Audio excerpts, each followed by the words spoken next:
Hello, welcome to the Thrice End Extra. I'm Steve Curdis, aka Royal Hoops, and we are just days away from the playoff final at Wembley against Huddersfield. The winner between Reading and Huddersfield will go through to the Premier League next season. I am joined in the corner by Greg from Thrice Champions podcast. He is a Huddersfield fan. Hi, Greg. Howdy. Thanks for joining me. I just want to start off really by asking you, how are you feeling? Do you know what? I'm not that nervous. I think a lot of people are really looking forward to it, myself included. But the difference between now and the last playoff final we were in is that we needed to get promoted then, whereas this feels like the culmination of just a fantastic season. And I think a lot of us are just going to go down and enjoy it, and whatever happens, happens. So, yeah, I'm really looking forward to it. I think a lot of people are, but there's not many nerves, which is good this time round, because last time round we were there, it was a terrible experience, but a good one because we won. But do you want to tell watchers / listeners what exactly happened in the last one? Last time round, it was 0-0. Went down to penalties, and luckily our goalkeeper was able to score, and Steve Simonson hit a ball that nearly knocked Felix Baumgartner off his little thing when he was diving down. So yeah, it was a penalty shootout where we missed the first 3 penalties and won, and I think we're the only club to have ever done that. Wow, that's impressive. So stressful. So whatever happens this time round will probably be a lot less stressful than that. And it looks like another cracking weekend. The weather's going to be good, and I can, it's going to be north of 80,000 there. So I imagine it's just going to be a fantastic party for everyone. Yeah. If we win, if not, it's just a good day out. If we don't. Yeah. So what were your pre-season expectations? Because you're similar to Reading in that last season you finished right down near the bottom, and then this season you've done a great job. You're in the playoffs. You're in the final. So what's happened?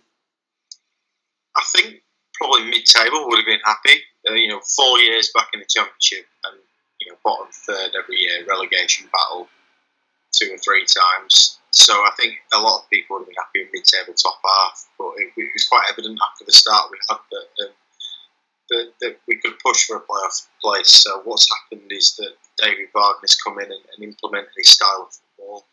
He's brought some really good, astute signings in, especially from Germany, and we've utilised the loan market really well because the type of players we brought in, like Izzy Brown and Casey Palmer from Chelsea, we couldn't afford that kind of talent. So we've utilised the market brilliantly. We've finally got a style of play which is hugely important in this division, which you will have seen with the arrival of Yap Stam.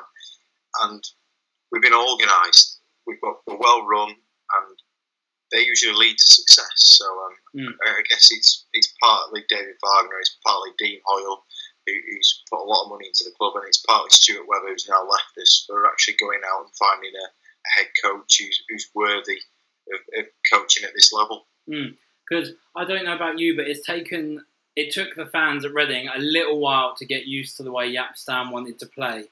Did you have the same thing with Wagner? Did it start off a bit rocky, or? Yeah. There was always a section who backed Chris Powell to the hill. I hated him. It was terrible football. Lovely guy, but the style of football was absolutely abysmal. Turgid, he was turning fans away. And when Wagner came in, it was quite clear early on how he was going to play football. The gegenpress, counter press as he calls it now, and it took a while for the players to get used to it. It was quite evident early on that the players weren't fit enough. After they were crumbling. I mean, in his first home game, we played Middlesbrough, then cruising towards the top of the Championship, and we battered them. They won 2-0 because we didn't have the quality or the fitness to kind of outlast them. There was moans and groans, especially at the end of last season when we were on the end of a few drubbings. But I think in the summer, with the signings that we made and an acceptance of the fact that we were trying to do something different rather than be your typical British kind of club with a British manager treading water at the bottom of the division, and people were just wanting a change, and it's happened. So full credit to everyone involved, because you've got an identity now, haven't you? You've got an identity. Reading have had the same. We kind of mucked around a little bit without much of an identity for a while. Now we've got one under Yapstam. It's the same for you. We said on the main show that there's no superstars in either side, but you can see this. It's more a system thing. The whole team is better because of the system and the manager that is there. I think for us it's hard work. We've got there's a lot of hard work in every single player. You know, somebody like Naki Wells would naturally track back the way that he does nowadays. And when Wagner came in, he said we defend from the front, and we attack from the back, and it's about playing as a team and working hard. You've got key players, but none of them are flash in the pan. You know, players, flair players. You've got players that can change a game. Rahim Van La Parra can take on players. Aaron Moy can pick a pass from 60 yards. And, yeah, that was a weird signing. He went to Man City and then went straight to you. I don't think he's got any chance of playing for City.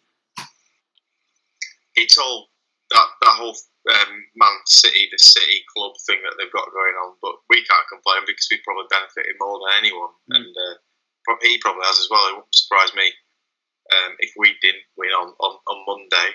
If he ended up at a mid-table Premier League club, because he's that good. But no, neither side, I would say, has got one player superstar that's carried them. I think we've both been hard-working teams, and we've reaped the reward for being well organised and having younger coaches who apply the trade and do things differently to typical English or even British managers.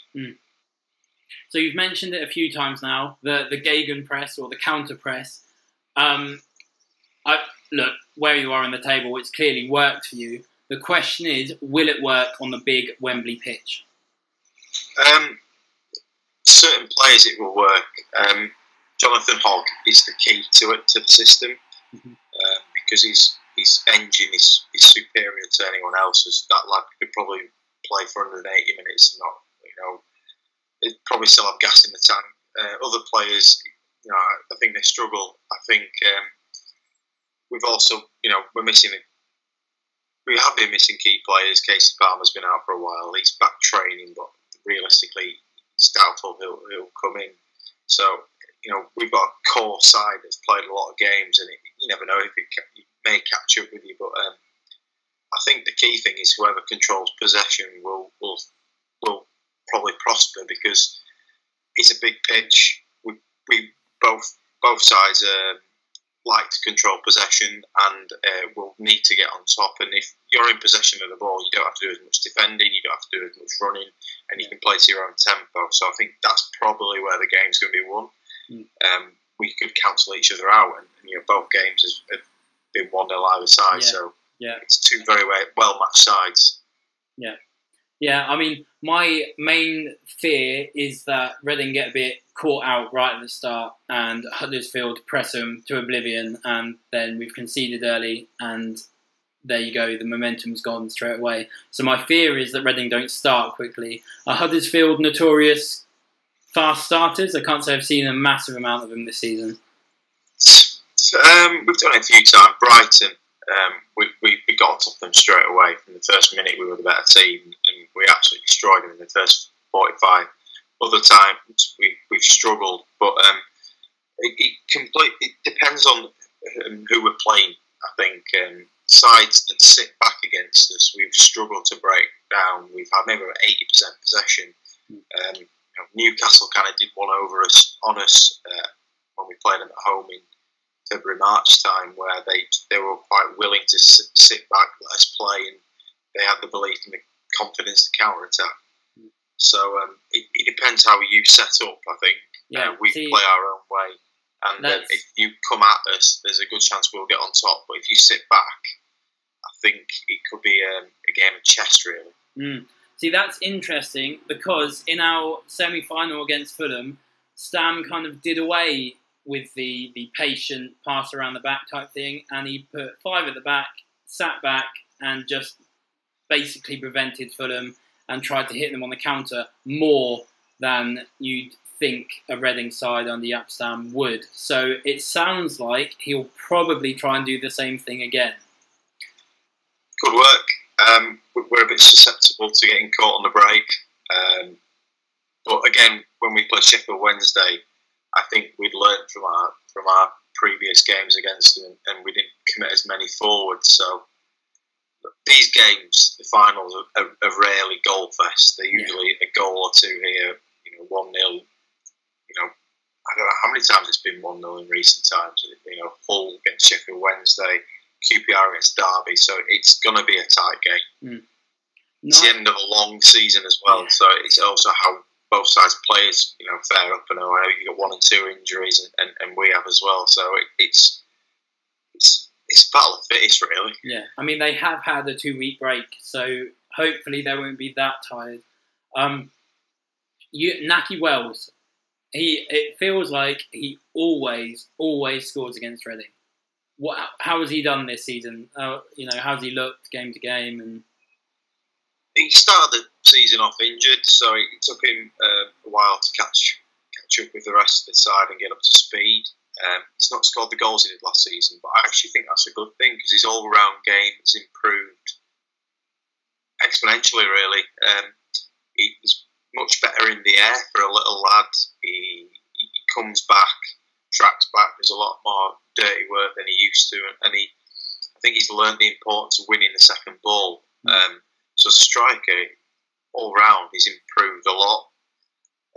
People judge him on goals though, and they perhaps haven't been there, but it doesn't really matter when you finish 5th compared to 16th or 19th or wherever we've been finishing in recent years. So for me, he's probably not the key man. Our key man is if we can get our inside forwards or wingers involved. So if Kachunga and Van der Parra are in the game, I think they're the two who can cause a lot of problems. And if as a front three they work really well, and you can somehow keep them two out wide quiet, then we have to play through the middle, and we're not great at doing that. So it sounds like 5 at the back is the way to go for Reading. Let's hope Yapstam is listening and taking that advice on board. So we're talking about goals. You say Nahki Wells hasn't scored the goals. Jan Kermigan has scored goals. I think he's got 19 for the season. Is he someone that you're particularly worried about? Anyone you know much about? How are you going to look to try and stop him? Well, when we had Chris Powell as manager, we all wanted to sign him because we know how good he is. Obviously, a lot of people will go back to that penalty miss against for Leicester back in 2011, 2010. Yeah. And that brilliant song that guy created, which I think is still on YouTube. But I've always enjoyed his style of play, and he's a very good player to have. He's quality. You need to keep him quiet because he can create something out of nothing. So luckily, we've got 2 very good centre backs. If one of them goes down, we're in a bit of trouble. But Christian was class, and I expect him to deal with him quite well. But we know the quality of Jan Kermigan. But we managed to keep Sheffield Wednesday quiet for large periods of our semi-final, and they had the quality of Jordan Rhodes, Stephen Fletcher, Fernando Forestieri. So I think we've proven it in the past that we can keep good strikers quiet. But you never know. It's a one-off game. It's a final. Anything can happen, and usually these games are decided with a moment of inspiration, and he's definitely one that can provide that. Yeah, and he's been partnered recently by Lewis Grabban. They restored that partnership they have or had at Bournemouth. Grabban has looked dangerous. He's more pacey. Kermigan's more of a target man. Are you worried about that partnership at all, or do you think you can deal with it? It depends which centre backs they target. So if Kermigan's on Hefele, I won't be that worried because Schindler's got the pace to cover. But if Grabban's on Hefele, then we might struggle. Sheffield Wednesday tried it for a period in the semi-final where they put Forestieri on Hefele, and Hefele is good in the air, he's good on the ball, but he isn't that quick. But he's quick enough, but he's not as quick as you might want at this level. Plus, if either of our centre halves go down, we'll have Mark Hudson playing, who I've seen milk turn faster, to be honest. I think your face said it all there. So if we lose either of them, but it just depends on the day, really. Yeah. We dealt well with them when they played up at home and in the midweek game, and we kept them quiet. I thought Grabban was actually really poor that game. Obviously, struggling to get a game, so he's been on loan a bit. So if he's got up to speed, he's a dangerous player, and we've seen what he's done in the Championship before. So it'll be an interesting battle, to be honest. So you mentioned it earlier. You tight games against Sheffield Wednesday, went all the way to penalties. You won the penalty shootout, hence why you're in the final. Reading this season have been shocking at penalties. They've scored more rebounds than actual penalties, I think. Genuinely awful. I think most Reading fans just really hope it doesn't get that far. Do you fancy your chances? Are you any good at penalties? We've never lost a penalty shootout in the playoffs. And I saw something on Twitter today saying we're the only side to have won more than one penalty shootout in the playoffs. So we've got a good record at penalty shootouts. So history's in your favour. And we have Germans, so that's always a help. To be honest, we haven't had a penalty in 2 years. Up until, I think, the FA Cup fourth round against Rochdale. And so that was like a long period of time. And even then, we've had two since, and we've missed them. So Rahi Van La Parra, I think, against Brighton, and Aaron Boy against Preston. But look at the rebound. I've been told not to say penalty shootouts a lottery because I think it's all in the head, and it's all about the placement of the penalty. As long as it's not a comfortable height for the goalkeeper, so it's all down to nerves.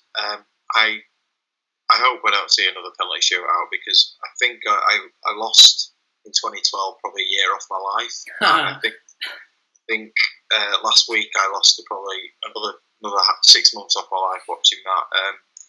It was nerve wracking. You'd rather it end in 90 minutes and to be a clear winner, because when you lose like that, it's a gutting feeling, and I don't know how the Sheffield Wednesday fans feel. I guess a lot of them probably said we deserve to nick it after 210 minutes of football, because I think we slightly edged it. But if you lose on penalties, it's terrible. I'm not sure if you've done that recently, but I've never experienced it as a Huddersfield fan, but I have as an England fan, and it'd be a crap way to lose. Yeah, it really would. Yeah, it'd be hard to bounce back from that next season as well. So I want to quickly talk about, say, for example, Reading won. Fingers crossed. How do you think Huddersfield will do next season in the Championship if they would stay down? Probably mid-table.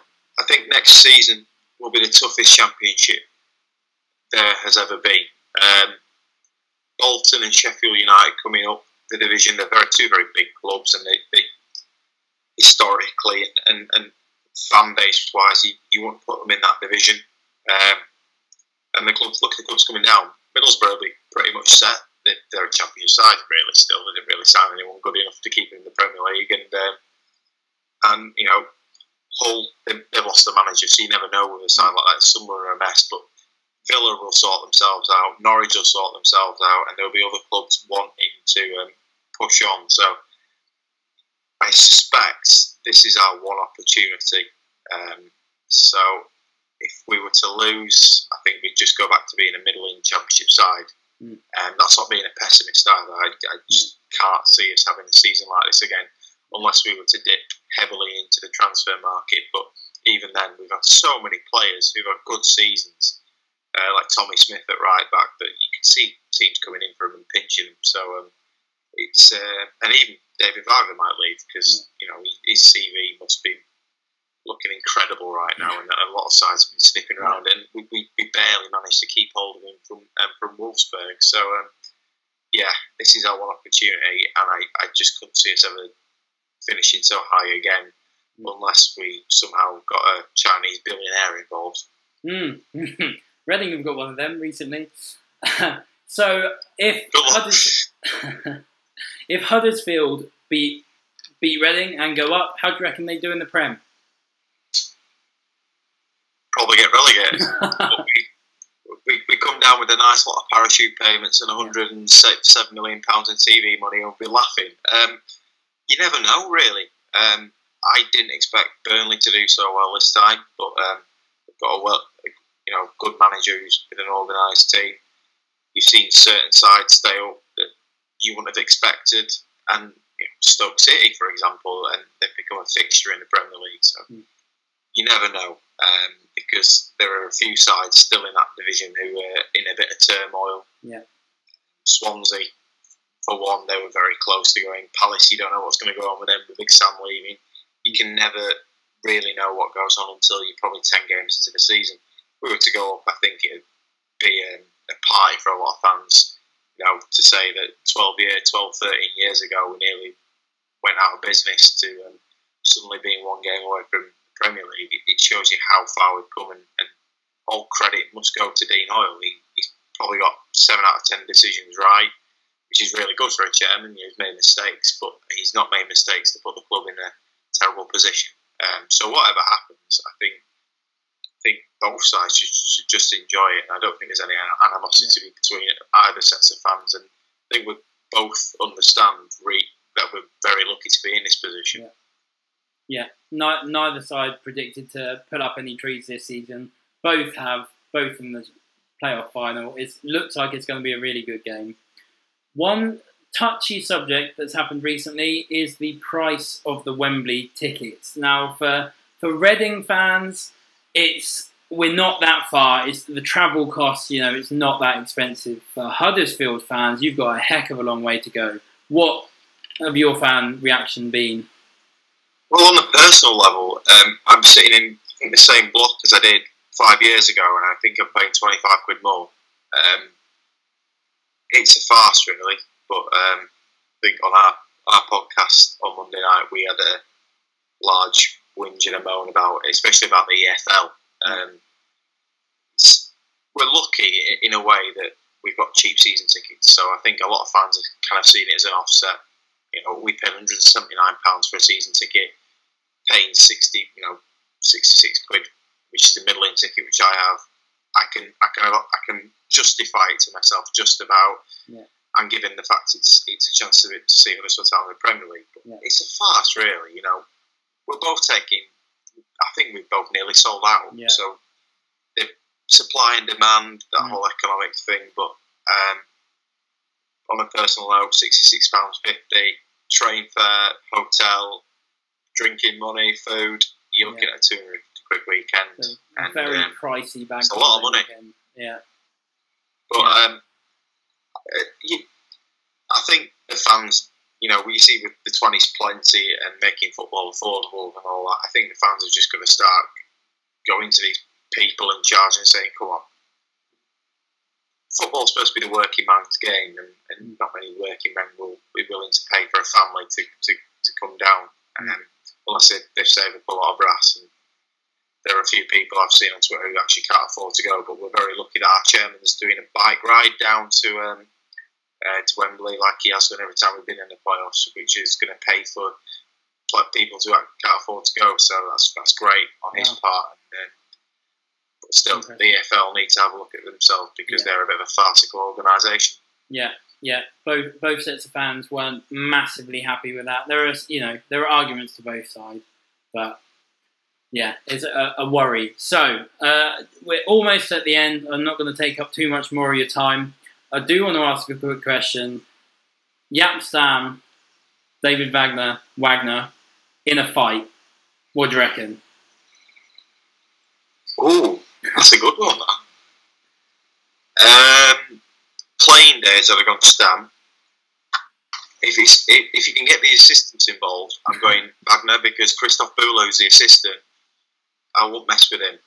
And if you saw the little melee after when we scored against Leeds and Wagner went to celebrate, I think we would have come off high on that as well. Christoph Bühler's very much like a terrier. He's up for the fight. So, but no, if it's just one-on-one, Stam. great player, and he's looking like a great coach as well. Yeah. Okay, final question. Score prediction. What do you think is going to happen on the pitch on Monday? 1-0 either way. I think it's going to be tight. Whoever scores first will probably win. I think if we score first, we won 22 out of our 25 games by a goal. We've rarely conceded, like other teams back in late on. So if we score first, I back us. But if you score first, I'd probably back you. Although I was really pleased when Sheffield Wednesday scored first that we actually got back into the game. So it's going to be tight. It's going to be nervy. It's going to be a hot day. Sorry to your fans, you're not in the shade. So wait suntan, lotion. Sheffield United fans came out a much pinker and redder. So just a bit of a warning for you. All right. No, it's going to be close. It wouldn't surprise me if it went to added time and penalties. But 1-0 either way. Well, it sounds like it's going to be a very close, cagey affair. It's going to be exciting. It's going to be really good. May the best team win, I think, is what you're meant to say.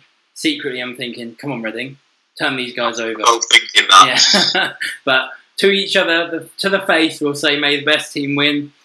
Greg, thanks for joining me from Thrice Champions podcast. We'll put a link up on the show notes and all that kind of thing. Thank you for taking the time out to speak to me. Have a safe trip to Wembley and enjoy the day, whatever happens. Same to you, mate. Same to you. Get social with the boys. Find them on Twitter at the Tilehurst End and facebook.com/the Tilehurst End.